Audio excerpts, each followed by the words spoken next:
দেখেন তো শব্দ শোনা যাচ্ছে কিনা, হেডফোন লাগাই শোনা। ক্যামেরা পিছনে। থাক। আপনি এটা শুনেন, শব্দ শোনা যাচ্ছে কিনা? শব্দ শোনা যাচ্ছে?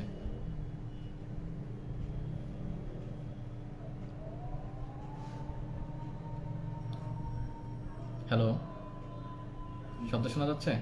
ক্লিয়ার দেখা যাচ্ছে? হ্যাঁ, দেখা যাচ্ছে? হ্যাঁ, হুম, যাচ্ছে যাচ্ছে। আচ্ছা। ক্যামেরা ঠিক আছে? আচ্ছা, এটা একটু উঠায় দেওয়া যায় না? এটা ধরেন তো একটা, নিচটা একটু ধরেন। আচ্ছা, এবার মনে হয় ঠিক আছে। দেখেন তো দেখা যাচ্ছে কিনা, আর শব্দ শোনা যাচ্ছে কিনা? দেখা যাচ্ছে? শব্দ শোনা যাচ্ছে? বিসমিল্লাহির রহমানির রহিম। আসসালামু আলাইকুম। আপনাদের যেমনটা বলেছিলাম, আমি আমার সময় সুযোগ মতো একবার লাইভ এসে আপনাদের প্রশ্নগুলোর উত্তর দেওয়ার চেষ্টা করব। একটু দেরি হয়ে গেছে আসলে প্রফেশনাল ব্যস্ততার কারণে। শোনা যাচ্ছে তো না?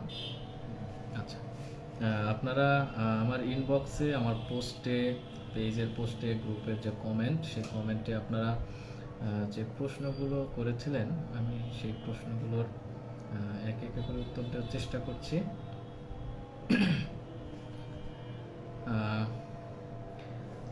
হাবিবা আক্তার শিমু, আপনি লিখেছেন, আসসালামু আলাইকুম স্যার। ওয়ালাইকুম আসসালাম। দয়া করে কয়েকটা প্রশ্নের উত্তর দিবেন, তারপর কোন ডাক্তার দেখাবে তাও বলবেন। যদিও সে কম বেশি ডাক্তার দেখিয়েছে। আমার এক আন্টির মেয়ে বাচ্চা, বয়স 27 মাস, শুকনো, ওজন কম, গ্যাস, পেটে ব্যথা, খাবারের অরুচি, অ্যালার্জি সবই আছে। আচ্ছা, প্রশ্নগুলো হচ্ছে, দীর্ঘদিন গ্যাসের ওষুধ অথবা কোনো ওষুধ খাওয়ালে নাকি বাচ্চাদের নাড়িতে প্যাচ পড়ে, এটা কি সত্য কিনা? না, এই বিষয়টা আসলে সত্য না। বাচ্চাদের পেটের নাড়িতে প্যাচ পড়ার বিষয়টা সম্পূর্ণ আলাদা। এটা অ্যাডেশনের কারণে হতে পারে, ইন্টারনাল হার্নিয়েশনের কারণে হতে পারে, এগুলো সার্জারির ব্যাপার। এরকম বিষয়টা সত্য না। তবে এখানে একটা প্রশ্ন আসে অনেক সময়, আমাকে ইনবক্সে আপনারা জানতে চান যে গ্যাসের ওষুধ লম্বা সময় ধরে খাওয়ানো যাবে কিনা, বা বাচ্চাদের আর্লি এজে কিছু গ্যাস কমানোর জন্য কিছু ওষুধ আমরা সাজেশন দিয়ে থাকি, সেগুলো লম্বা সময় ধরে খাওয়ানো যাবে কিনা। এখানে একটা মজার ব্যাপার আছে। বিষয়টা হচ্ছে যে আপনার গ্যাসের ওষুধ সাধারণত এখানে দুই ধরনের। হ্যাঁ, একটা হচ্ছে সরাসরি অ্যান্টি আলসারেন্ট, যেটা হচ্ছে আপনার গ্যাস তৈরিতে বাধা দিবে। হ্যাঁ, আর আরেকটা হচ্ছে আপনার তৈরি হওয়া গ্যাসটাকে নিউট্রিলাইজ করবে, শুধুমাত্র তৈরি হওয়া গ্যাসটাকে নিউট্রিলাইজ করবে। আর একটা হচ্ছে গ্যাস প্রোডাকশনও বাধা দিবে এবং নিউট্রিলাইজও করবে। এখন ব্যাপার হচ্ছে, আমরা সাধারণত বাচ্চাদের সিমেথিকন বা হার্বিসল বা নওনেহাল, হ্যাঁ, এই ধরনের যে ওষুধগুলো দিয়ে থাকি, এটা হচ্ছে তৈরি হওয়া গ্যাসটা কমায়। এই ধরনের ওষুধ লম্বা সময় খেলে কোনো সমস্যা নাই। তবে অ্যান্টি আলসারেন্ট সরাসরি যেটা যেটা হচ্ছে গ্যাস তৈরিতে বাধা দেবে, যেমন ধরুন আমরা ফ্যামোটেডিন দিতে পারি, আমরা অনেক সময় র্যাবিপ্রাজল দিয়ে থাকি বাচ্চাদের। হ্যাঁ, এগুলো লম্বা সময় চিকিৎসকের পরামর্শ ছাড়া ব্যবহার না করা ভালো। তবে এই ফ্লাকল, গ্যাসনিল, তারপরে ফ্লাটোনিল, হার্বিসল, নওনেহাল, এই জাতীয় যে ওষুধগুলো যেগুলো হচ্ছে গ্যাস কমায়, এগুলো সরাসরি অ্যান্টি আলসারেন্ট না, গ্যাস, পেট ফাঁপা এগুলো কমায়। এই ওষুধগুলো লম্বা সময় ধরে আপনারা ব্যবহার করতে পারবেন। তারপরও আপনাদের যদি কোনো মনে সংশয় থাকে, একজন নিকটবর্তী চিকিৎসকের পরামর্শ নিয়ে এটা খাওয়াইতে পারলে ভালো হয়। তবে লম্বা সময় যদি ওষুধ খাওয়ানোর প্রয়োজনই হয়, চিকিৎসকের পরামর্শ নিয়ে খাওয়াবেন, সে আপনাকে বলে দিবে যে আসলে এইটা খাওয়ানো যাবে লম্বা সময়, এটা যাবে না। তবে লম্বা সময় ধরে এই ধরনের ওষুধগুলো খাওয়ালে বা অন্য কোনো ওষুধ খাওয়ালেও পেটের নাড়িতে প্যাচ পড়ার বিষয়টা এমন না। হ্যাঁ, দ্বিতীয়ত প্রশ্ন করেছেন যে বাচ্চা ছোটবেলায় কাঁপতো, পা ভাঁজ করে পেটের কাছে নিয়ে আসতো, পেট ব্যথার ওষুধ খাওয়ালে কমতো, এখনও মাঝে মাঝে করে। ঔষধ হার্বিসল, এই যে দেখেন হার্বিসল কিন্তু অলরেডি চলছে, হার্বিসল চলছে, বন্ধ করলে মাঝে মাঝে অমন করে, খুব অস্থির অস্থির করে, পেট খিচায়, এখন কি আল্ট্রাসাউন্ড বা পায়খানা পরীক্ষা করতে হবে, পায়খানা কষা বা দুর্গন্ধ? আচ্ছা, এখানে আল্ট্রাসাউন্ড করতে হবে কিনা বা পায়খানা পরীক্ষা করতে হবে কিনা এটা আপনি আপনার নিকটবর্তী একজন শিশু চিকিৎসককে দেখাবেন। উনি আসলে এটা এক্সামিন করে নিজে হাত দিয়ে ধরে বুঝে, হ্যাঁ, তারপরে আপনার ডিসিশনটা দিতে পারবে। এটা এইভাবে আমি দিতে পারবো না। আচ্ছা, একটা বিষয় যেটা এখানে বুঝলাম যে বাচ্চার পায়খানাটা কষা শক্ত, আর কষা বাথরুম হলে সাধারণত সেটা রেগুলার হয় না। রেগুলার না হলে সেখানে গ্যাস ফর্ম করবেই। আলটিমেটলি টোটাল নর্মাল সিস্টেমটাই চেঞ্জ হয়ে গেল। এই ধরনের বাচ্চাদের কিন্তু পেটের ব্যথা, পেটের পীড়া, হ্যাঁ, আপনি যেটা বললেন গন্ধ, বায়ু সরতেছে, এই জিনিসগুলো কমন। এক্ষেত্রে আপনি করতে পারেন কি, আপনি ন্যাচারাল ওয়েতে পায়খানা নরম রাখার চেষ্টা করতে পারেন। হ্যাঁ, বেশি বেশি করে পানি খাওয়ালেন, শাকসবজি খাওয়ালেন, হ্যাঁ, ফলমূল, ডাল, একটু ডাল বেশি করে দিয়ে বাচ্চাদের খিচুড়ি খাওয়ালে পায়খানাটা নরম থাকে। বাচ্চার পায়খানাটা যদি ক্লিয়ার হয়ে যায় তবে আশা করি বাচ্চার এই সমস্যাগুলো থাকার কথা না, যদি অন্য কোনো প্রবলেম না থাকে, বড় ধরনের কোনো প্রবলেম যদি না থাকে এটা করতে পারেন। আর যদি তারপরও ন্যাচারাল ওয়েতে যদি আপনারা পায়খানাটা নরম যদি স্বাভাবিক রাখতে যদি না পারেন, সেক্ষেত্রে আপনারা চিকিৎসকের পরামর্শ নিয়ে ল্যাকটোলোজ জাতীয় বা স্টুল সফটনার জাতীয় যে ওষুধগুলো আমরা দিয়ে থাকি সেগুলো আপনি চিকিৎসকের পরামর্শ অনুযায়ী ব্যবহার করেন। মোট কথা হচ্ছে আপনি বাচ্চার পায়খানাটা ক্লিয়ার রাখেন, আশা করি অনেক হবে। আর একটা বিষয়, একটু তুলনামূলক একটু বড় বাচ্চা বলতে 2.5 বছর, 3 বছর, 5 বছর, হ্যাঁ, এই ধরনের বাচ্চাদের একটা টেন্ডেন্সি থাকে যে আমরা একটু বাহিরের খাবার দাবার একটু বেশি দিই, দোকানের খাবার যেটা, হ্যাঁ, এই জিনিসগুলোতেও কিন্তু বাচ্চাদের পেটে অনেক সময় গ্যাস ফর্ম করে। এটার জন্য বাচ্চাদের পেটে পীড়া হয়। এই জিনিসটা একটু খেয়াল রাখতে হবে। বাইরের খাবার যত না দিয়ে পারা যায় ততই ভালো, বাড়ির খাবার দিবেন, এটাই ভালো। আচ্ছা, আর 3 নম্বর হচ্ছে খাবারের রুচি নাই, বুকের দুধ বন্ধ করা যাচ্ছে না। খাবারের রুচি নাই, খাবারের রুচি আসবে, হ্যাঁ। বাচ্চার যদি কোনো রুচি কমে যায় এমন কোনো রোগ যদি না থাকে, বাচ্চাদের রুচি কমে যায় এমন কোনো রোগ যদি না থাকে তবে বাচ্চার রুচি আসবে। বাচ্চাদের রুচিটা এমন যে আজকে ভালো কালকে ভালো না, আজকে ভালো কালকে ভালো না, এটা হইতেই পারে। এটা বিভিন্ন পরিবেশ পরিস্থিতির কারণে এটা চেঞ্জ হইতে পারে। আর এইটা নিয়ে দুশ্চিন্তা করবেন না, আপনারা আপনাদের চেষ্টা চালায় যাবেন। বাচ্চা আজকে খায় নাই, সমস্যা নাই, বাচ্চা যদি সুস্থ থাকে কালকে খাবে, কালকে না খেলে পরশু দিন খাবে। তারপরে যদি আপনার সন্দেহ লাগে তাহলে আপনি চিকিৎসকের পরামর্শ নিতে পারেন। আর একটা বিষয় এখানে খুব সুন্দর প্রশ্ন করছেন যে বুকের দুধ বন্ধ করানো যাচ্ছে না। এখন এইটা নিয়ে অনেক কথাবার্তা আছে। অনেকে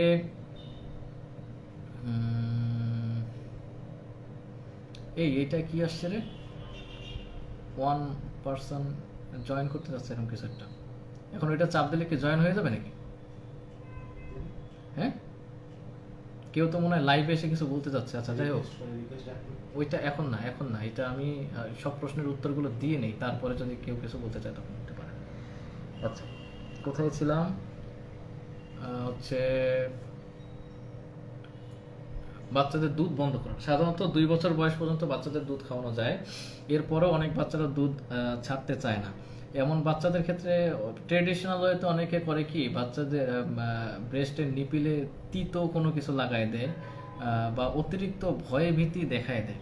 কিন্তু আমাদের টেকনিকের ফল্টটা এই জায়গায়, আমাদের ভুলটা এই জায়গায়। এই ধরনের কোনো কিছু করা ঠিক হবে না, হ্যাঁ। বাচ্চা যদি এখনই এই বয়সে তিতো কিছুর স্বাদ পায়, ও শুধুমাত্র দুধ না, ও আরও অনেক কিছু খাওয়া বন্ধ করে দিতে পারে। এটা ভবিষ্যতের জন্য খারাপ, এই জিনিসটা আমরা খেয়াল করি না। আর একটা বিষয় হচ্ছে ভয় দেওয়া, হ্যাঁ, অনেকে বিভিন্ন রকমের ভয় দেয়, এই দুধ খেলে এই হবে, ওই হবে, ওই হবে। এই বাচ্চাদের মনের ভিতরে কোনো ভয়ও আসলে ঢুকায় দেওয়া ঠিক না। এখানে আপনি যেটা করতে পারেন, আপনি একটা প্ল্যান নেন, টাইম নেন, যে আমি 7 দিনের ভিতরে, 10 দিনের ভিতরে, 15 দিনের ভিতরে আস্তে আস্তে এটা দুধটা ছাড়াই দিব। আপনারা করেন কি, আজকে থেকে আমাকে কেউ বলছে যে এখন দুধ খাওয়ালে পাপ হচ্ছে, এখনই ছাড়াই দিতে হবে, আপনি কালকে থেকে পণ করেন যে কালকের থেকে আমি পুরোপুরি দুধ বন্ধ করে দেবো। এইটা কি পসিবল? এটা পসিবল না, এইটা করা যাবে না। আপনারা প্ল্যান নেন যে না, হ্যাঁ, আগে আমি সারাদিনে 10 বার দুধ দিতাম, কালকে থেকে আমি দুধটা দিব 8 বার, হ্যাঁ, তারপরে আরও 2 দিন পর থেকে আরও 2 বার কমাই দেবো, 2 বার কমাই দেবো। এবং বাচ্চাকে খেলাধুলায় উৎসাহিত করবেন। বাচ্চা যখন দুধ খাইতে যাবে তখন বাচ্চাকে নিয়ে একটা খেলা দেখাই দেন, একটা খেলা নিয়ে বাচ্চার সাথে খেলেন, বাচ্চাকে কিছু একটা দেখান, হ্যাঁ, এই ধরনের বাচ্চাকে ভালো কাজে উৎসাহ দিয়ে ব্যস্ত রেখে আপনি আস্তে আস্তে বাচ্চাকে অ্যাভয়েড করতে পারেন। এর থেকে ভালো আর কোনো কথা নাই আসলে দুধ খাওয়ানো বন্ধ করার বিষয়ে। শুধুমাত্র একটা জিনিস খেয়াল রাখবেন যে আজকে চিন্তা করলাম কালকেই বন্ধ করে দেবো, এইটা মাথা থেকে ঝেড়ে ফেলাই দেন। আর আস্তে আস্তে প্ল্যান নিয়ে আগান যে আজকে একবার দুইবার কম দেবো, কালকে একবার দুইবার কম দেবো। আর কমটা কিভাবে দিবেন? বাচ্চাকে ব্যস্ত রাখবেন খেলাধুলায় বা কোনো অন্যদিকে মনোযোগটা অ্যাট্রাক্ট করবেন। হ্যাঁ, অবশ্যই ভালো ওয়েতে, ভালো কিছুতে, সেটা ভয় ভীতি দেখায় না, অন্য কিছু না, ঠিক আছে? আর একটা বিষয়ে উনি প্রশ্ন করছেন, সেটা হচ্ছে ইদানিং ঘন ঘন প্রস্রাব করে। বাচ্চারা ঘন ঘন প্রস্রাব করে, যদি আমরা ন্যাচারাল জিনিসটা চিন্তা করি, সেটা হচ্ছে বেশি পানি বা তরল জাতীয় খাবার খেলে বেশি পেশাব করবে, স্বাভাবিক। এখন পেশাবটা কয়বার করতেছে দিনে, কি পরিমাণে ইনটেক নিচ্ছে, শরীরে কি পরিমাণ পানি ঢুকাচ্ছে, আর কি সেই পরিমাণের তুলনায় বেশি হচ্ছে কিনা, হ্যাঁ, অল্প অল্প করে বারবার হচ্ছে কিনা, ফোটায় ফোটায় পড়তেছে কিনা, ছেলেটা মানে বাচ্চাটা ছেলে না মেয়ে, অনেক বিষয় আছে। এই জন্য আপনার একজন চিকিৎসকের পরামর্শ নিতেই হবে। সে বিভিন্ন বিষয় দেখে শুনে বুঝে তারপরে যদি পেশাবের পরীক্ষা করানোর প্রয়োজন হয় সেটা করাইতে পারে। তবে ঘন ঘন পেশাব করলে অবশ্যই এটা আমলে নেওয়া উচিত। 5 নম্বরে যে প্রশ্ন করছেন, 2 নম্বরটা কি পেটে ব্যথা না অন্য কোনো সমস্যা হতে পারে? নন হেল খাওয়ালে কমে? হ্যাঁ, নন হেল যদি খাওয়ান, ওটা খাওয়াইতে পারেন, এবং নন হেলটা কিন্তু লম্বা সময় ধরে খাওয়ানো যাবে, এটা খাওয়াইলে কোনো সমস্যা নেই। আচ্ছা, আশা করি হাবিবা আক্তার শিমু আপনার প্রশ্নগুলোর উত্তর আপনি পেয়ে গেছেন। চলতেছে তো না? আচ্ছা, আর কি আর প্রশ্ন করছে রোজ। আসসালামু আলাইকুম। ওয়ালাইকুম আসসালাম। আমিও জানতে চাই, দীর্ঘদিন গ্যাসের ওষুধ খাওয়ালে এর কোনো পার্শ্ব প্রতিক্রিয়া হয় কিনা, দয়া করে জানাবেন।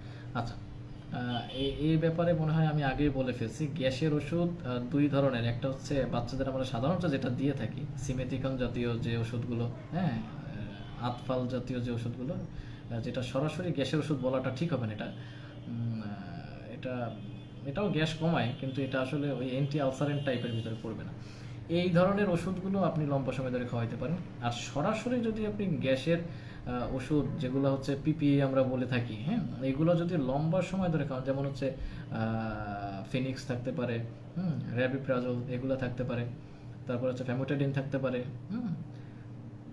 এইগুলো যদি আপনি লম্বা সময় ধরে খান, তবে বড়দের ক্ষেত্রে কিছু কিছু বিষয় গবেষণায় উঠে আসছে। যেমন ধরেন আপনার ফ্র্যাকচার হতে পারে, নিউমোনিয়া হতে পারে, হ্যাঁ, ডায়রিয়া হতে পারে, হাইপোম্যাগনেসিমিয়া হতে পারে, ভিটামিন B12 ডেফিসিয়েন্সি হতে পারে, আবার ক্রনিক কিডনি ডিজিজও হতে পারে, ডিমেনশিয়া হতে পারে। এগুলো সাধারণত বড়দের ক্ষেত্রে নোট করা হয়েছে, বাচ্চাদের ক্ষেত্রে এইভাবে কোনো স্টাডি নাই। তবে যেহেতু বড়দের হয়েছে, সেহেতু বাচ্চাদেরও হতে পারে, তাই দরকার নাই। তো এগুলো আসলে আমরা শিশু রোগ নিয়ে যারা প্র্যাকটিস করি, আমরা আসলে ওইভাবে করিও না, লম্বা সময় ধরে বাচ্চাদের গ্যাসের ওষুধ দিই না। তবে হ্যাঁ, ওই যে গ্যাস নিঃসরণ মানে পেট ফাঁপার যে ওষুধগুলো, ওই ওষুধগুলো লম্বা সময়, এর আগে উল্লেখ করছি, এই ওষুধগুলো লম্বা সময় ধরে খাওয়ানো যাবে। তারপরও যদি কনফিউশনে থাকেন, আমাকে মেসেজ করেন যে এই ওষুধটা খাওয়ানো যাবে কি যাবে না, আমি আপনার বলে দেবো, অথবা আপনার নিকটবর্তী একজন শিশু চিকিৎসকের পরামর্শ নেবেন। এমডি শাহিন ইসলাম বলেছেন, খেতে চাই না, FM খায়, ফর্মুলা মিল্ক খায়, ভাত খাওয়ানোর অনেক চেষ্টা করেছি কিন্তু খাওয়াতে পারি নাই। বয়স 1 বছর 10 মাস, ওজন 8 কেজি 500 গ্রাম। 1 বছর 10 মাস 8 কেজি 500 গ্রাম। ছেলে বাবু না মেয়ে বাবু বলেন নাই। কি করে ভাত মাছ মাংস খাওয়াতে পারবো, প্লিজ জানাবেন। আচ্ছা, ছেলে না মেয়ে এটা বুঝতে পারলে একটু সুবিধা হতো। তারপরও 1 বছর 10 মাসে 8 কেজি 500 একটু কম, তবে একদম মাথায় হাত দেওয়ার মতো কম না। হ্যাঁ, আলহামদুলিল্লাহ বলেন, সবসময় ওজন নিয়ে আলহামদুলিল্লাহ বলবেন, আল্লাহর কাছে সন্তুষ্ট থাকবেন। আর হচ্ছে বাচ্চা ফর্মুলা মিল্ক খাক, মায়ের বুকের দুধ দেওয়া উচিত। অবশ্যই ফর্মুলা মিল্ক দিবেন তখনই যখন মায়ের বুকের দুধ পাওয়া যাবে না, তখন। আচ্ছা, আর কিভাবে ভাত মাছ মাংস খাওয়াতে পারবো, প্লিজ জানাবেন। আচ্ছা, এখানে বিষয়টা হচ্ছে, এখানে আপনাদের টেকনিকের বিষয় আছে। হ্যাঁ, প্রথম যে কথাটা আমি বলে থাকি সেটা হচ্ছে আপনারা বাচ্চা ভাত মাছ মাংস এগুলো যে খাওয়া যায়, হ্যাঁ, এই জিনিসটা ওকে বুঝাইতে হবে যে এটা খাবার জিনিস, এটা খাইতে হয়। এটা কিভাবে বোঝাবে? এটা হচ্ছে আপনারা ওর সামনে আপনারা খেতে বসবেন। সব থেকে ভালো হয় নিচে সবাই গোল হয়ে বসেন, হ্যাঁ, বসে ওরে মাঝখানে বসায় দেন, মাঝখানে বসায় দেন, আপনারা খাবেন, এটা ও দেখবে, ও এখান থেকে একটু মুখে দেবে, ওখান থেকে একটু মুখে দেবে। অবশ্যই চেষ্টা করবেন যেন বাচ্চার খাওয়ার যোগ্য জিনিস আপনার ওই সব জায়গায় থাকে। আর এইভাবে বাচ্চা একটু একটু করে আগ্রহ বাড়বে। এছাড়াও আরও কিছু উপায় থাকে, যেসব পরিবারের লোক সংখ্যা কম বা বিভিন্ন জবের কারণে হোক বা অন্যান্য কারণে হোক, সবাই মিলে একসাথে খাওয়াটা আসলে হয় না। সেক্ষেত্রে আপনি কি করতে পারেন? আপনি হচ্ছে বাচ্চার খাওয়ানোর সময় বিভিন্ন টেকনিক অ্যাপ্লাই করতে পারেন। আপনি মাছ মাংস দিয়ে ভাতটা ছোট্ট ছোট্ট গোল গোল করে নরম করে বাচ্চার সামনে বলের মতো করে রাখতে পারেন, ওটা খাওয়াইলেন, হ্যাঁ, বিভিন্ন শেপ করে খাওয়াইলেন, বাচ্চাকে ছড়া বলে বিভিন্ন কিছু দেখায়, এইভাবে বাচ্চাকে ভালো ছলনায় ফেলে খাওয়াইতে পারেন, হ্যাঁ। এটা খেয়াল রাখবেন। মোস্ট কথা হচ্ছে বাচ্চার খাওয়া দাওয়ার যে প্রসেসটা, এটা যেন আনন্দপূর্ণ হয়, এটাতে কখনো জোর জবরদস্তি মার পিট করে এগুলো আসলে কখনোই করবেন না। এতে ভবিষ্যতের জন্য ক্ষতি। এতে বাচ্চার স্বাভাবিক খাবার চায়, এইটা মানে খাবার যে অভ্যাসটা, এটা নষ্ট হয়। সব মিলায় কথা হচ্ছে বাচ্চা যদি সুস্থ থাকে আপনারা চেষ্টা অব্যাহত রাখবেন। আরেকটা কথা বলি, সেটা হচ্ছে বাচ্চাদের খাবারের টাইমটা আপনারা ফিক্সড করে রাখবেন। দিনে যদি 5 বেলা খাবার দেন, 5 বেলা খাবার দিলে 5 বেলার টাইমটা একটু ফিক্সড রাখার চেষ্টা করবেন, যে আপনার সময় মতো আপনি বাচ্চাকে খাওয়াবেন, এটা করেন না। বাচ্চার যে নির্দিষ্ট যে টাইম, সেই টাইম অনুযায়ী বাচ্চাকে খাইতে দিন। ধরেন সকাল 8টার খাবার সকাল 8টায়, সময় মাত্র 10 মিনিট। এই 10 মিনিটের ভিতরে যদি খাবার খাওয়াইতে পারছেন, খাইছে, নাইলে আলহামদুলিল্লাহ। পরের ট্রেনটা ধরবো আবার, পরের বাসটা ধরবো। পরের বাস আবার যদি আবার 10টার সময় যদি আপনার একটা নাস্তার প্ল্যান দেওয়া থাকে, আপনি সেই সময়ে বাচ্চাকে খাবার দিতে পারেন। সময় কিন্তু 10 মিনিট, 10 মিনিটের বেশি চেষ্টা করবেন না। অনেক মায়েদেরকে দেখিয়ে মানে শুনিয়ে বা দেখিও যে আধা ঘন্টা 45 মিনিট 1 ঘন্টা ধরে মেহনত করতেছে, হ্যাঁ, আসলে মায়েরা কষ্ট করে, কিন্তু এই মেহনতটার আসলে কোনো ফায়দা নাই, এর কোনো ফায়দা নাই। এটা আপনার কষ্টটা বৃথা যাচ্ছে। আপনি সিস্টেমেটিক ওয়েতে আপনি সময় দিয়ে খাওয়ানোর চেষ্টা করেন, এইটাতে আপনি অল্পতে ভালো ফল পাবেন। আর হচ্ছে খাওয়ানোর সময় জোর জবরদস্তি করেন না, এই টাইমটা মেনটেন করেন। যদি খাইছে, না খাইলে পরের বার চেষ্টা করবেন। একটা জিনিস খেয়াল রাখবেন, ধরেন আপনারা অনেক সময় লোকাল বাসে যান, লোকাল বাস একটা নির্দিষ্ট টাইম পর ছাড়ে না, 10 মিনিট পর, 15 মিনিট পর, ধরলাম 10 মিনিট পর পর আপনার একটা বাস ছাড়ে। এখন আপনি যদি আপনার প্রয়োজনের কারণে একটা বাসকে 2 মিনিট বেশি আটকায় রাখেন, তাহলে পিছনের বাসটা এসে আগের বাসটার পিছনে অ্যাক্সিডেন্ট করে দেবে না। বিষয়টা এমন, আপনি যদি বাচ্চার খাবারের সময়টা লেন্দি করে ফেলেন, ওর যে পরবর্তীতে খিদা লাগার বা খাওয়ার যে স্বাভাবিক সময়টা, ওইটা নষ্ট হয়ে যায়, পরের বার আর বাচ্চা খাইতে পারে না। এই জন্য প্রত্যেকটার জন্য 10 মিনিট সময়, 10 মিনিটের সময় ভিতরে যদি 1 লোকমা খায়, ওইটাতেই আলহামদুলিল্লাহ, আমি আবার পরের বার চেষ্টা করব। এইভাবে চেষ্টা করে যান। বাচ্চা যদি সুস্থ থাকে, 1 মাস মেহনত করেন, 2 মাস মেহনত করেন, বাচ্চা খাবে ইনশাল্লাহ। আর বাচ্চার রুচি বাড়ানোর জন্য যে ঔষধের ব্যাপারে অনেকে জিজ্ঞেস করেন, আসলে রুচি বাড়ানোর জন্য ওষুধ খাওয়ায় কোনো লাভ নাই। আসলে আমরাও অনেক সময় দিয়ে থাকি আপনাদের রিকোয়েস্টে, কিন্তু আসলে রুচি বাড়ানোর ওষুধ আমার মতে দেওয়াটা ঠিক না। কারণ এতে কি বাচ্চার স্বাভাবিক আর অস্বাভাবিক বিষয় হয়ে যায়। যেমন স্বাভাবিকভাবে বাচ্চার যে খাওয়ার যে চাহিদা, এই চাহিদাটা কিন্তু নষ্ট হয়ে যাবে আপনি রুচি বাড়ানোর ওষুধ দিলে। দেখা যায় যে আপনি যে কয়েকদিন রুচির ওষুধ খাওয়াবেন, বাচ্চা সেই কয়েকদিন খাচ্ছে, ওষুধ বন্ধ, আর মোটেও খাবেন। হ্যাঁ, এই জন্য বাচ্চা না খাচ্ছে, আলহামদুলিল্লাহ, আর একটু বোঝার বয়স হোক, যেন বুঝাইলে বুঝতে পারে, তখন ভালো করে খাবে। চেষ্টা চালায় যান পজিটিভ ওয়েতে, আশা করি বাচ্চারা খাবে। আচ্ছা, শাহিন ইসলাম, আমি মনে হয় বুঝাইতে পারছি আপনাকে বিষয়টা। রোজ লিখছেন যে আসসালামু আলাইকুম স্যার, আমার বাবুর বয়স 2 বছর 2 মাস রানিং, খাওয়ার রুচি নেই বললেই চলে, কষা পায়খানা ৩-৪ দিন পর করে, গন্ধযুক্ত গ্যাস পাস হয়, গ্যাসের ঔষধ রীতিমতো খাওয়ালে কোনো প্রকার সমস্যা হয় কি না জানতে চাচ্ছি, আর গ্রাইপ ওয়াটার খাওয়ালে কোনো ক্ষতি হয় কি না এটা জানাবেন দয়া করে। আচ্ছা, বাচ্চাদের পায়খানার বিষয়ে আগেও বলছি যে পায়খানা স্বাভাবিকভাবে নরম রাখা যায় এমন ঘরোয়া পদ্ধতিতে আপনারা খাবারের মাধ্যমে, বিশেষ করে পানি, হ্যাঁ, আপনারা বাচ্চা যদি একটু বড় হয়, বলতে যদি 1 বছরের 2 বছরের বেশি বাচ্চাদেরকে আপনারা কিন্তু দিতে পারেন, ইসবগুলের ভুসিটা দিতে পারেন, বেশি বেশি করে পানি খাওয়াবেন, হ্যাঁ, শাকসবজি খাওয়াবেন বেশি বেশি করে, ডাল দিয়ে খিচুড়ি রান্না করে খাওয়ালে পায়খানাটা একটু নরম হয়, এটা বারবার খাওয়াইতে পারেন। এইভাবে করে আপনার পায়খানা নরম রাখার চেষ্টা করেন। তারপরও যদি পায়খানা নরম না হয় আপনারা স্টুল সফটনার ডাক্তারের পরামর্শে ব্যবহার করতে পারেন।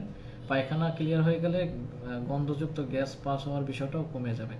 আর ওষুধ খাওয়ালে কোনো সমস্যা হয় কিনা এই বিষয়ে আলোচনা করছি, আপনি একটু আগে দেখে নিন। গ্রাইপ ওয়াটার খাওয়ালে কোনো ক্ষতি হবে কিনা? আচ্ছা, গ্রাইপ ওয়াটার খাওয়ালে কোনো ক্ষতি হবে না। হ্যাঁ, এটা বিদেশি পণ্য, এটা অ্যাভয়েড করাই ভালো। পার্সোনালি বাংলাদেশে খুব ভালো মানের ওষুধ পাওয়া যায় গ্রাইপ ওয়াটার জাতীয়। গ্রাইপ ওয়াটার যে কাজ করে, সিরাপ নওনেহাল আছে, সিরাপ হার্বিসল আছে, হ্যাঁ, খুব সুন্দর কাজ করে। বিদেশি পণ্য আমরা কেন ব্যবহার করব? বাংলাদেশের পণ্য ব্যবহার করা উচিত আসলে। আপনি গ্রাইপ ওয়াটার খাওয়াইতে পারেন, অসুবিধা হবে না ইনশাল্লাহ। নম্রতা পদ্মা, আপনি লিখেছেন বাবুর বয়স 2 বছর 3 মাস, খাবার যাই খাওয়ায় না কেন সব কিছু পায়খানার মাধ্যমে বের করে ফেলে, হজমের সমস্যা হচ্ছে, নওনেহাল সিরাপ খাওয়াচ্ছি। এটা হচ্ছে প্রায় 20 দিন। এর আগে ওর পটি শক্ত ছিল। আচ্ছা, পটি শক্ত ছিল, এখন পটি নরম হয়ে গেছে, এটা হইতেই পারে। বাচ্চাদের কয়েকটা জিনিস আপনার কখনো কনস্ট্যান্ট থাকবে না। একটা হচ্ছে বাচ্চাদের খাওয়া দাওয়া, 2 নম্বর হচ্ছে বাচ্চাদের ঘুম, 3 নম্বর হচ্ছে বাচ্চাদের পায়খানা। এইটা আপনার আমারও একরকম থাকে না, বাচ্চাদেরও একরকম থাকবে না। এই জিনিসটা খেয়াল রাখতে হবে। আজকে ভালো, কালকে খারাপ হইতেই পারে, তবে সেটা মারাত্মক পর্যায়ে যদি খারাপ হয়ে যায় তখন সেটা নিয়ে টেনশনের কারণ আছে। যেভাবে বললাম, আমি আবারও বলে রাখি, বাচ্চার পায়খানা যদি নরম থাকে তখন আপনারা 4টা জিনিস একটু কম খাওয়ানোর চেষ্টা করবেন। সেটা হচ্ছে পায়খানা নরম হচ্ছে, আম হচ্ছে, বা পায়খানা পাতলা হচ্ছে, বা দিনে বারবার করতেছে, হ্যাঁ, তখন আপনারা 4টা খাবার কমাই দিবেন। সেটা হচ্ছে ডাল, এবং ডালযুক্ত খাবারগুলো কমাই দিবেন। 2 নম্বর হচ্ছে ডিমটা কমাই দিবেন। ফল, যে কোনো ধরনের ফল, কিছু কিছু ফল আছে আবার পায়খানা শক্ত করে, ওই একটা প্যাচ লেগে যায়, এই জন্য সব ফলই বন্ধ করে রাখা ভালো। ফল বন্ধ রাখবেন। আর হচ্ছে দুধ দিয়ে তৈরি করা কোনো খাবার, মায়ের বুকের দুধ খাবে, ওটা বন্ধ করা যাবে না কোনো ওয়েতে, কোনো কন্ডিশনে মায়ের বুকের দুধ বন্ধ করা যাবে না। আর হচ্ছে দুধ দিয়ে আমরা অনেক সময় ফুল ক্রিম, মিল্ক পাউডার দিয়ে অনেক কিছু তৈরি করে দিই, পায়েস করে দিই, গরুর দুধ দিয়ে এটা তৈরি করে দিই। ওই সময় দুধের প্রোডাক্ট, একটু মায়ের বুকের দুধ ছাড়া অন্য দুধের তৈরি করা কোনো খাবারগুলো বন্ধ রাখবেন। তাহলে 4টা আইটেম কী কী? ডাল, ডিম, ফল, দুধের তৈরি খাবার। এই কয়টা জিনিস যদি আপনি কমায় দেন এবং একটা জিনিস যদি বাড়ায় দেন, বাচ্চাকে যদি একটু কাঁচা কলার তরকারি হোক, কাঁচা কলার ভর্তা হোক, এইটা যদি একটু খাওয়াইতে পারেন, আশা করি পায়খানাটা স্বাভাবিকের দিকে চলে আসে। এইটা খেয়াল রাখবেন। মানে হচ্ছে পায়খানা যদি শক্ত থাকে তাহলে আপনি এই ধরনের 4টা আইটেম একটু বাড়াই দিলেন, ডাল, ডিম, ফল, দুধের তৈরি খাবার, এই জিনিসগুলো একটু বাড়াই দিলেন, দেখবেন যে পায়খানাটা শক্ত থেকে একটু নরমের দিকে যাচ্ছে। আবার যদি পায়খানা নরম থাকে তখন এই কটা কমাই দিয়ে আপনি কাঁচা কলার তরকারি, ভর্তা, এইটা একটু বাড়াই দিলেন, দেখবেন যে অনেকটা উপকার হবে। তারপরও এইটাই কিন্তু চিকিৎসা না, এটা হচ্ছে প্রাথমিক। হ্যাঁ, যদি দেখেন যে বাচ্চা বারে বারে পায়খানা করতেছে, বাচ্চার পেশাব কমে যাচ্ছে, বাচ্চা দুর্বল হয়ে যাচ্ছে, আপনি তখন এগুলো ঘরে বসে করলে কিন্তু উপকার হবে না। হ্যাঁ, এগুলো খেয়াল রাখতে হবে। যদি বাচ্চা দিনে 2-3 বারের কম পেশাব করতেছে, পেশাবটা হলুদ হচ্ছে, বাচ্চা দুর্বল হয়ে যাচ্ছে, তখন কিন্তু আর অপেক্ষা করবেন না, নিকটবর্তী স্বাস্থ্যকেন্দ্রে যেখানে শিশু চিকিৎসা হয় সেখানে যোগাযোগ করবেন।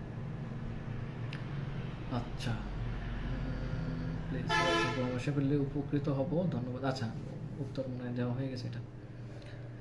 তারপরে তাসফিয়া শম্পা, আপনি লিখেছেন বাবুর বয়স 2 বছর 3 মাস, খুব ঘামাচির সমস্যা, কোনো পাউডারেই কাজ হয় না, সাথে অ্যালার্জির সমস্যাও রয়েছে, দিন রাতে ঘুম খুব কম হয়। আচ্ছা, ঘামাচি সাধারণত এইটা একটা অনেক মানে গরম থেকে হতে পারে, অ্যালার্জির সমস্যা থেকেও ঘামাচিটা বেড়ে যেতে পারে, হ্যাঁ।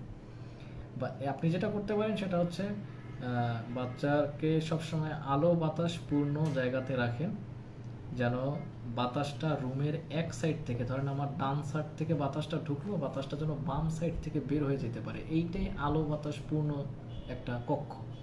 আপনার এক সাইডে যদি দুইটা জানলা থাকে, অন্য সাইড যদি বন্ধ থাকে, এটা কিন্তু আলো বাতাস পূর্ণ কক্ষ না, ঠিক আছে? আচ্ছা, আপনার একদিক থেকে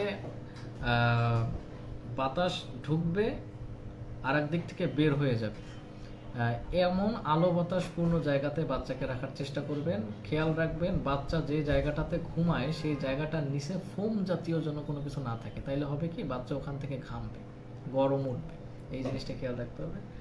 আর হচ্ছে বাচ্চার গায়ে যদি তেল লোশন কিছু মাখায় থাকেন ঘামাচ্ছি ওঠাকালীন সময়, এই জিনিসগুলা বন্ধ রাখে।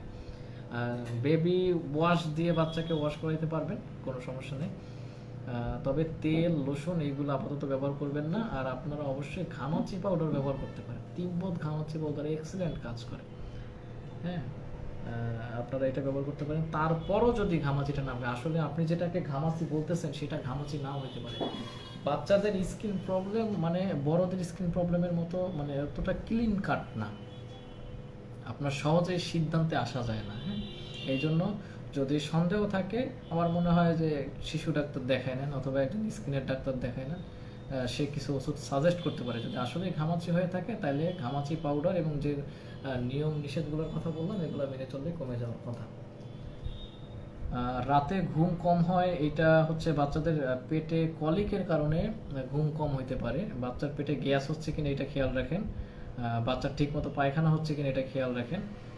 যদি রেগুলার পায়খানা না হয়, আগের আলোচনাগুলো শুনে নিন। আর সাথে একটা জিনিস আমি একটু অ্যাড করতে চাই, সেটা হচ্ছে পেটের ব্যায়াম। যেসব বাচ্চাদের পেটে গ্যাস হয় প্রচণ্ড, পায়খানা রেগুলার হয় না অথবা কষা হয়, পেটের ব্যায়াম চমৎকার কাজ করে। আপনি রেগুলার একটু 3-4 বার পেটের ব্যায়াম করে দেখেন, খুব ভালো কাজ হয়, ওষুধের থেকেও ভালো কাজ হয় পেটের ব্যায়াম। পেটের ব্যায়াম কীভাবে করতে হয় এটা আমি বিস্তারিত আপনাদেরকে দেখাই দিচ্ছি এর আগেও, আপনারা সেগুলো একটু দেখে নিন। এমডি মাসুম প্রশ্ন করছেন যে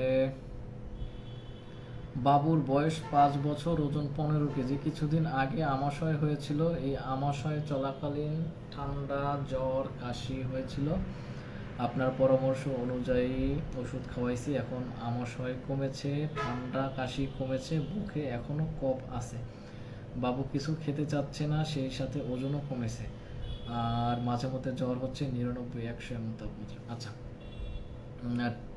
নিশ্চয়ই আপনার সাথে আমার দেখা হয়েছে হাসপাতালে, আপনি বাচ্চাকে নিয়ে আরেকবার নিয়ে আসেন, ঈদের আগেই, কালকে পরশুর ভিতরেই নিয়ে আসতে পারলে ভালো হয়। নিয়ে আসেন, আমি আরেকবার দেখি, যদি কোনো ওষুধ যোগ করতে হয় আমি ওষুধ যোগ করে দেবো ইনশাল্লাহ।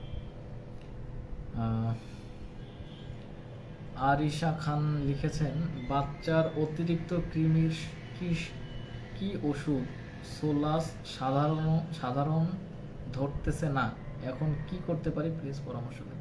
আপনি বাচ্চার বয়স উল্লেখ করেন নাই, বাচ্চার ওজনও উল্লেখ করেন নাই, আর হচ্ছে সোলাসটা কিভাবে খাওয়াইছেন, কতটুকু করে কয়দিন করে খাওয়াইছেন এটাও বলেন নাই।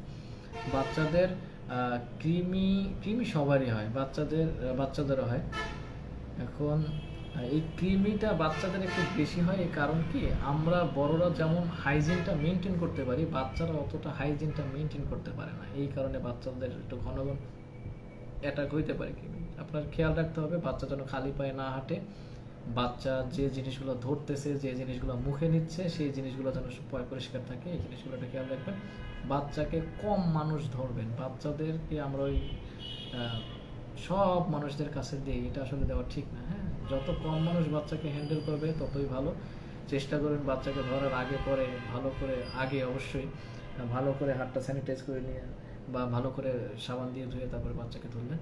আর কৃমির আর একটা বিষয় হচ্ছে, আপনারা যখন বাসায় শাকসবজি নিয়ে আসেন, আপনারা চেষ্টা করবেন এইগুলো পরিষ্কার বাচ্চাদের কাছে রেখে না করা, এগুলো দূরে বসে পাকের ঘরে হোক বা অন্য কোথাও বাচ্চার থেকে দূরে রেখে পরিষ্কার করবেন, এবং 2 বারের জায়গায় 4 বার ধোবেন, শাকসবজিটা, কারণ কৃমির লার্ভাগুলো অনেক সময় বাহির থেকে শাকসবজির মাধ্যমে আসে। তাছাড়া পায়খানাটা যেন সবসময় পরিষ্কার পরিচ্ছন্ন থাকে, সেই বিষয়গুলো খেয়াল রাখতে হবে। আর ঘন ঘন কৃমির অ্যাটাক হওয়া আসলে ভালো না, এতে করে বাচ্চাদের কিছু ইফেক্ট পড়ে, বাচ্চার রক্তশূন্যতা দেখা দিতে পারে, বাচ্চার আরও নানাবিধ অসুবিধা হতে পারে। এর জন্য পরামর্শ থাকলো একজন শিশু ডাক্তার দেখান, তার কাছে সব কিছু খুলে বলুন, সব কিছু দেখেন সে কি পরামর্শ দেয়। তবে নিজেরা কৃমির ওষুধ খাওয়ায়েন না। হ্যাঁ, আমি বারবারই একটা কথা বলি, নিজেরা চিকিৎসকের পরামর্শ ছাড়া কৃমির ওষুধ খাওয়ায়েন না। অনেক কন্ডিশন আছে যে কন্ডিশনে বাচ্চাদেরকে কৃমির ওষুধ খাওয়ানো যায় না, এই ভুলগুলো আপনারা করেন। ফার্মেসিতে যান, ফার্মেসিতে গিয়েই কৃমির ওষুধ একটা কিনে নিয়ে এসেই খাওয়াই দেন। অনেক ওষুধ অনেক বয়সে খাওয়ানো যায় না, এক একটা বয়সের জন্য, এক একটা কন্ডিশনের জন্য কৃমির ওষুধের ধরনটা আলাদা। এইটা শিশু চিকিৎসকের কাছ থেকে ঠিক করে নিতে হবে। হ্যাঁ, দুই ধরনের ওষুধের সাথে কখনোই মাস্তানি করা যাবে না। সেটা হচ্ছে প্রেশারের ওষুধ, তিন ধরনের ওষুধ: প্রেশারের ওষুধ, ডায়াবেটিসের ওষুধ, আর হচ্ছে আপনার এই কৃমির ওষুধ। একটু সতর্ক না হলে আপনার সমস্যা, বিপদে পড়বেন। এইটা খেয়াল রাখবেন, নিজেরা খাওয়াবেন না, শিশু ডাক্তারের পরামর্শ নিয়ে খাওয়াবেন। অনেক কন্ডিশন আছে যেটা বলতে চাচ্ছিলাম, যেমন হচ্ছে বাচ্চাদের ইমিউনিটি কম, হ্যাঁ, বাচ্চারা দুর্বল হয়ে আছে, শরীরে জোর নাই, সোজা কথা। বাচ্চা পাতলা পায়খানা হয়েছিল, আজকে ভালো হয়েছে, আপনি কালকে কৃমির ওষুধ খাওয়াই দিলেন, খাওয়ানো যাবে না। কারণ বাচ্চার শরীরে একটু শক্তি আসার সময় দিতে হবে। বাচ্চার জ্বর আসতেছে, জ্বর আছে বর্তমানে, কিন্তু পায়খানার সাথে কৃমি পড়ছে, আপনি সাথে সাথে কৃমির ওষুধও দিয়ে দিলেন। একটা অ্যান্টিবায়োটিক চলতেছে, হয়তো জ্বরের ওষুধ চলতেছে, সর্দি কাশির ওষুধ চলতেছে, আপনি সাথে একটা কৃমির ওষুধ দিলেন, বাচ্চা এত দুর্বল হয়ে পড়বে যে বাচ্চাটা বিছান থেকে তুলে উঠানো যাবে না। এই জন্য কৃমির ওষুধ নিজেরা খাওয়ায়েন না। এই ভুলটা আপনারা অনেক করেন এবং এই জন্য আপনাদেরকে অনেক সাফারও করতে হয়, এটা করেন না। আর সুস্মিতা নাজনীন মিতা, আপনি লিখছেন যে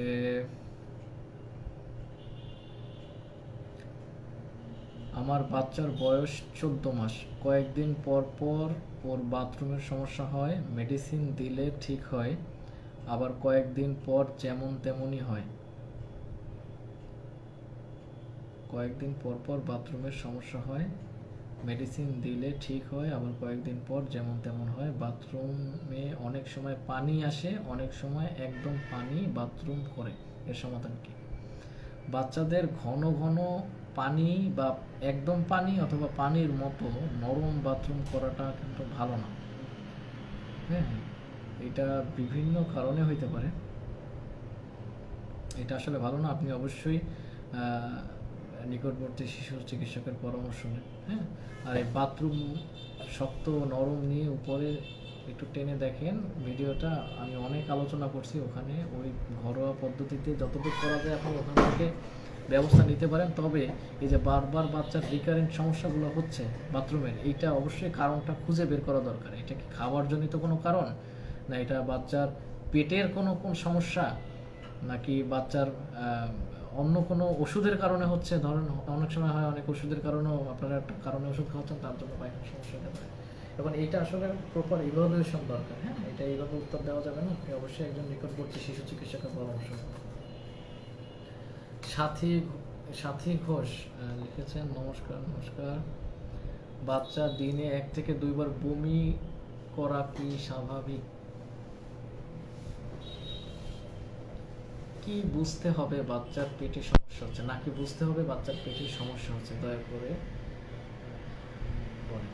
আচ্ছা, এই টপিকটা আমার খুব পছন্দের টপিক। আমি বরাবরই এই বিষয়টা মা বাবাদের মধ্যে একটা সচেতনতা আনার চেষ্টা করি। এই আমাদের সমাজে এখনো কিছু মিথ আছে, যেমন মুরব্বীরা বলে থাকেন যে বাচ্চা যত পেশাব দিবে ততবার খাবে, যত দুধ তুলবে তত ভালো। এইটা আসলে ঠিক না। বাচ্চা বারবার পেশাব দিতেই পারে, যেমন খাবে তেমন পেশাব দিবে, কিন্তু পেশাব দিলেই খাওয়াইতে হবে এমনটাও একদম সঠিক না। আর দুধ তোলা, বাচ্চারা 2-1 বার দুধ তুলতে পারে, এটা স্বাভাবিক। 2-1 বার দুধ তুলতে পারে স্বাভাবিক। তবে একটা জিনিস খেয়াল রাখতে হবে, দুধ তোলা কিন্তু বাচ্চাদের জন্য খুব ঝুঁকির কারণ হয়ে দাঁড়াইতে পারে। ম্যাক্সিমাম বাচ্চারাই আসে, বিশেষ করে যেসব বাচ্চাদের বয়স 1 দিন থেকে আপনার 3.5 মাস বয়স পর্যন্ত, এইসব বাচ্চাদের এই সমস্যাটা খুব বেশি দেখা যায়। যে বাচ্চা বারবার দুধ তুলে এবং বাচ্চার বুকে শব্দ হয়, অনেক সময় বাচ্চাদের নিউমোনিয়াও হয়ে যায়। এইটা আসলে হয় এই দুধের কারণে। একটা জিনিস খেয়াল রাখেন, বাচ্চারা যখন দুধ তুলে তখন নাক মুখ দিয়েও দুধ তুলে, হ্যাঁ, 2-1 বার দুধ তোলা স্বাভাবিক, কিন্তু 2-1 বার দুধ তোলাতেও কিন্তু আপনি ঝুঁকির ভিতরে পড়তে পারেন। আর বারবার দুধ তুলে তো ঝুঁকিটা আরও বেড়ে যায়। কিভাবে বেড়ে যায়? যে যখন দুধ তুলে, মুখ দিয়ে তোলে, নাক দিয়ে তোলে, তখন কিছু অংশ যদি শ্বাসনালীর ভিতরে 1-2 ফোঁটা যদি দুধ চলে যায়, তখন ওখান থেকে বাচ্চার একটা শ্বাসযন্ত্রে একটা অস্থিতিশীল পরিস্থিতি তৈরি হবে। হ্যাঁ, বাচ্চার বুকে একটা শব্দ আসবে, কাশি হবে, নাকে পানি আসবে, জ্বর আসবে, আলটিমেটলি এটা খারাপ দিকে চলে গেল। হ্যাঁ, এই জন্য বাচ্চাদের দুধ যেন খুব বেশি না তুলে সেই জিনিসটাতে খেয়াল রাখতে হবে। এখন বাচ্চারা দুধ বেশি তুলতে পারে কয়েকটা কারণে। আমি যদি সব থেকে খারাপ কারণটা যদি ধরি, যদি জন্মগত অনেক সময় পেটের নাড়িতে ত্রুটি থাকে, যে ত্রুটির কারণে বাচ্চারা দুধ তোলে, হাইপারট্রফিক পাইলোরিক স্টেনোসিস বলা হয়। সেক্ষেত্রে হয় কি, বাচ্চাকে আপনি যতই কম করে খাওয়ান না কেন, একদম অল্প একটু খাওয়ালেও বাচ্চা দুধ তুলে দেয় এবং সে খুব ফোর্সফুলি দুধটা তুলে দেয়। এরকমটা যদি মনে করেন তাহলে অবশ্যই একজন শিশু সার্জারি বিশেষজ্ঞকে দেখাবেন। আর অন্যান্য যে কারণে হতে পারে সেটা হচ্ছে অবশ্যই বাচ্চাকে বেশি করে খাওয়ানো। আমাদের এখনো সমাজের মায়েরা মনে করে যে বাচ্চা কান্নাকাটি করতেছে মানে দুধ খাবে। আসলে বিষয়টা তা না। বাচ্চারা বিভিন্ন কারণে কান্নাকাটি করতে পারে। বাচ্চাদের পেটে পেইন হয়, পেটে গ্যাসের সমস্যার কারণে পেইন হতে পারে। আপনি যে অতিরিক্ত খাওয়াই রাখছেন ওই সময় ওর জন্য পেটে একটা পেইন হচ্ছে, বাচ্চা সেই পেইনের বহিঃপ্রকাশ হিসেবে কান্নাকাটি করতেছে। এখন কথা হচ্ছে, ওই সময় কান্নাকাটি করলে বাচ্চার দুধ দিলে ঠান্ডা হচ্ছে কেন? এখন এর উত্তর খুব সহজ। বাচ্চার মুখ বন্ধ করে দিলে তো কান্নাকাটি এমনিই করবে না।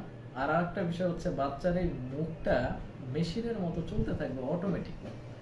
হ্যাঁ, মানুষের যেরকম হৃৎপিণ্ডটা আপনার 22 সপ্তাহ 23 সপ্তাহ পরে যখন তৈরি হয়ে যায়, হৃৎপিণ্ডটা যেমন অটোমেটিক চলতে থাকে, এর উপরে কোনো কন্ট্রোল নাই, এটা যেমন মৃত্যুর আগ পর্যন্ত চলতে থাকবে, ঠিক বাচ্চা যখন জন্মের পরে প্রথম কান্না করে ওঠে সেই সময় বাচ্চার কিন্তু এই মুখের যে খাওয়ার যে মেশিনটা, এই মেশিনটা কিন্তু চালু হয়ে যায় এবং এইটা 3 মাস, 3.5 মাস, 4 মাস, 5 মাস, হ্যাঁ, অটোমেটিক চলতে থাকবে। ওর উপরে বাচ্চার কোনো কন্ট্রোল থাকবে না। আপনি যখন দিবেন তখনই খাবে, ওর পেটের জায়গা না থাকলেও খাবে।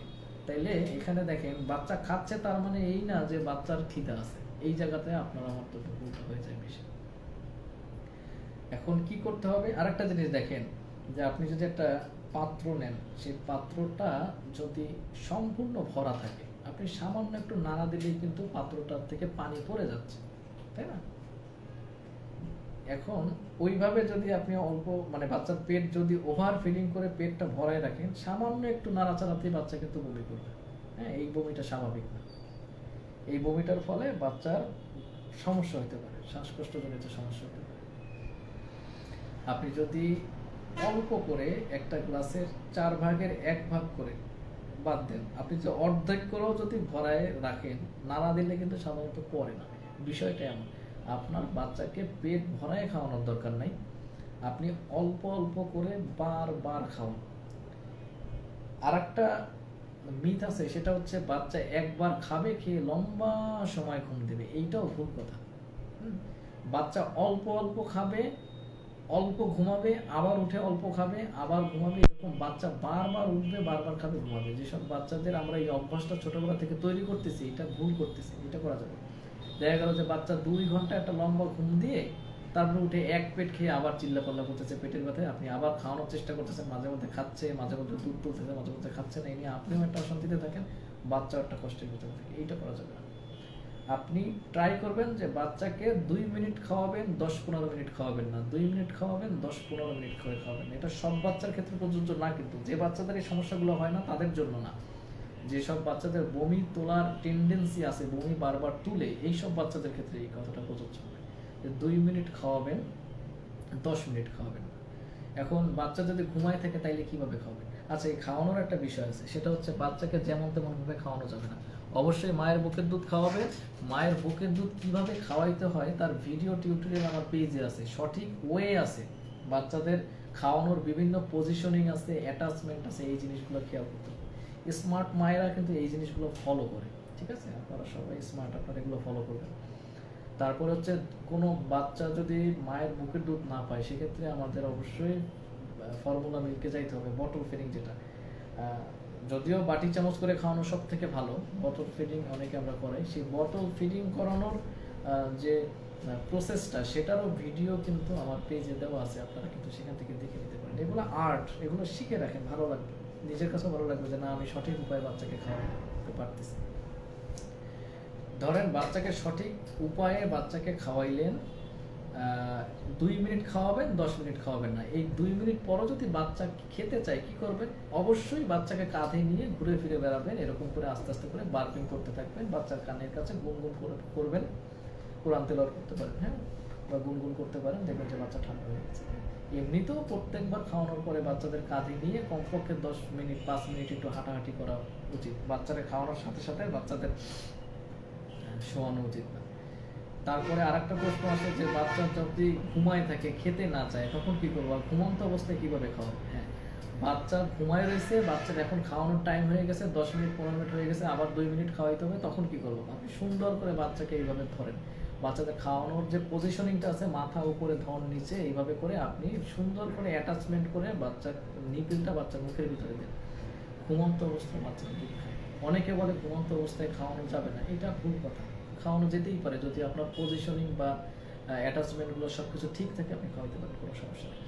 যদি দেখেন যে বাচ্চা খাচ্ছে না, ঠিক আছে, ওয়েট করেন, বাচ্চা ঘুমায় থাকুক, আবার 10 মিনিট পর চেষ্টা করেন, যদি বাচ্চা ঘুমন্ত অবস্থায় খায় তো ভালো, না খাইলে অপেক্ষা করেন। কতক্ষণ পর্যন্ত বাচ্চাকে না খাওয়ায় রাখা যাবে? আপনি কখনোই বাচ্চাকে 2.5 ঘন্টার উপরে না খাওয়াই রাখবেন না, হ্যাঁ। যখনই দেখলেন যে বাচ্চা 2.5 ঘন্টা ঘুমায় আছে, অনেক খেয়ে লম্বা ঘুম দিচ্ছে, হ্যাঁ, আপনি তখন কি করতে পারেন? বাচ্চার যে পায়ের তালু, এটা যেমন হাতের তালু, ঠিক পায়ের তালু আছে, পায়ের তালুতে এরকম টোকা দিলেন, টোকা দিলে বাচ্চারা উঠে যায়, কান্নাকাটি করবে, তখন তেমনিতে খাইতে যাবে। এইটা খেয়াল রাখবেন। আর একটা বলতে চাচ্ছিলাম, ভুলে গেছি, আর মনে পড়তেছে না তো। আর কোনো প্রশ্ন? আচ্ছা, আর কোনো প্রশ্ন নাই। আচ্ছা, একজন যে মেসেজ করছে, একটা জয়েনের দিছে, ওইটা কি করব? দেবো? এখানে কি অনলাইনে করা যায় নাকি? মানে অনলাইনে প্রশ্ন নেওয়া যায় না? কেউ কি কোনো প্রশ্ন লিখছে নাকি? কমেন্টিং কি অন আছে নাকি? কোনো কমেন্ট করছে কেউ? আচ্ছা, ঠিক আছে। এখানে একজন করতে চাইছিল, সেটা চলে গেছে। আচ্ছা, আপনাদের যদি কোনো প্রশ্ন থাকে, আমি আর 5 মিনিট মতো থাকবো লাইভে। আপনাদের যদি কোনো প্রশ্ন থাকে কমেন্ট সেকশনে করতে পারেন। আমি এখন এই স্ক্রিন থেকে প্রশ্নগুলো নিয়ে, যদি কোনো প্রশ্ন থাকে উত্তর দেওয়ার চেষ্টা করি।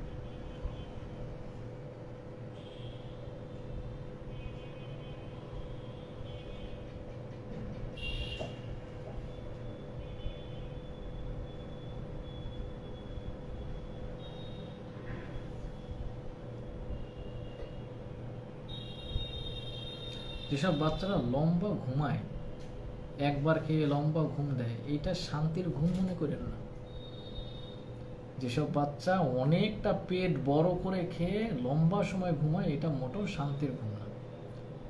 একটা মানুষের সব থেকে বেশি শক্তি খরচ হয় খাবার হজম করতে এবং খাবার খেতে এবং হজম করতে। মাটি কাটলে এত শক্তি খরচ হয় না, যতটা না হজম করতে শক্ত হয়, খরচ হয়। অতএব আপনি যখন বাচ্চার এই সব থেকে শক্ত কাজটাতে বেশি প্রেশার দিবেন, তখন তো বাচ্চা দুর্বল হয়ে যাবে, বাচ্চা তখন ক্লান্ত হয়ে ঘুমায় পড়ে। বাচ্চারা তখন ক্লান্ত হয়ে ঘুমায় পড়ে, যে খেতে খেতে ঘুমায় গেছে, ক্লান্ত হয়ে ঘুমায় গেছে। এই জন্য বাচ্চাদেরকে এই প্রেশারটা দিয়েন না, অল্প অল্প করে বারবার খাওয়ান, আপনার বাচ্চা চটপটে থাকবে, তরতাজা থাকবে, হ্যাঁ। নতুবা দেখা গেল যে বাচ্চারা আবার সর্দি কাশি, জ্বর, নিউমোনিয়া, অ্যাসপিরেশন নিউমোনিয়া, এগুলো হবে, একটা ঝামেলা। আচ্ছা, মনে হয় কারো কোনো প্রশ্ন নাই, তাইলে আমি বিদায় নিতে পারি। আপনাদের এক একজনের প্রশ্ন ইন্ডিভিজুয়ালি এইভাবে হাতে লিখে করতে আমার অনেকটা সময় লাগে। আমি অনেকের প্রশ্নের উত্তর সময় মতো দিতে পারি না। আমি গাড়িতে থাকি বা খেতে বসছি, হ্যাঁ, বা নামাজ পড়ে উঠছি, তখন আমি চেষ্টা করি প্রশ্নের উত্তরগুলো দেওয়ার। আসলে ওইভাবে হয় না। যখন খুব বেশি জমে যাবে, আমি চেষ্টা করব যে 5-10 মিনিটের ছোট্ট একটা লাইভে এসে আমি আপনাদের, কারণ মুখে তাড়াতাড়ি বলা যায়, বুঝাই বলা যায়, হাতে লিখতে গেলে অনেক সমস্যা। লিস্ট আকারে যদি করে দেন, একটার পর একটা যদি লিস্ট আকারে করে দেন, আমি চেষ্টা করব উত্তরগুলো দিয়ে দেওয়ার। ঠিক আছে, সবাই ভালো থাকবেন, বাচ্চা কাচ্চারা সবাই ভালো থাক, ডাক্তারের কাছে আসার প্রয়োজন না পড়ুক। আল্লাহ হাফেজ। এই শেষ রে,